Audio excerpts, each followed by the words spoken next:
नमस्कार मित्रांनो, ट्रेंडिंग मनी मध्ये तुमचं स्वागत आहे. तर सर टीकाराम टोंगरे यांच्या पुढाकाराने महिलांसाठी मोफत सुरू केले गेले आहे स्तन कॅन्सर तपासणी शिबिर. तर हे शिबिर होऊन राहिले आहे शेतकरी मंदिर वणी इथे.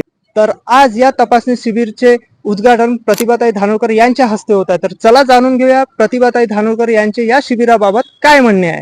नक्कीच या ठिकाणी गुरुदेव नागरिक पतसंस्थेच्या माध्यमातून आणि जिल्हा काँग्रेस कमिटीच्या माध्यमातून स्तन कॅन्सर शिबिराचं आज आयोजन करण्यात आलं. आणि नेहमी आपण बघता की सतत उपक्रम हे जिल्ह्यात असो तालुक्यात होत असतात, पण हा आगळा वेगळा उपक्रम आदरणीय टीकाराम भाऊने या ठिकाणी राबवला आणि विशेषतः महिलांसाठी आवश्यक असणारं हे शिबिर त्यांनी घेतलं. कुठेतरी महिलांचा विचार त्यांच्या या माध्यमातून होत आहे ही चांगली बाब आहे. जनरली महिला स्वतःच्या आरोग्याकडे लक्ष देत नाही, स्वतःची काळजी घेत नाही, पण या निमित्तानं का होईना स्वतःची सगळी ब्रेस्ट कॅन्सरची असो सगळी तपासणी त्या या ठिकाणी करतील आणि या शिबिरात निदान झाल्यानंतर ज्यांना ज्यांना उपचाराची गरज असेल ते उपचार देखील त्यांच्यावरती होईल. टीकाराम भाऊच्या या उपक्रमाला मी मनापासून शुभेच्छा देते. एक चांगला उपक्रम त्यांनी घेतला आणि याचा फायदा आजूबाजूच्या सगळ्या महिलांना नक्की या ठिकाणी होईल.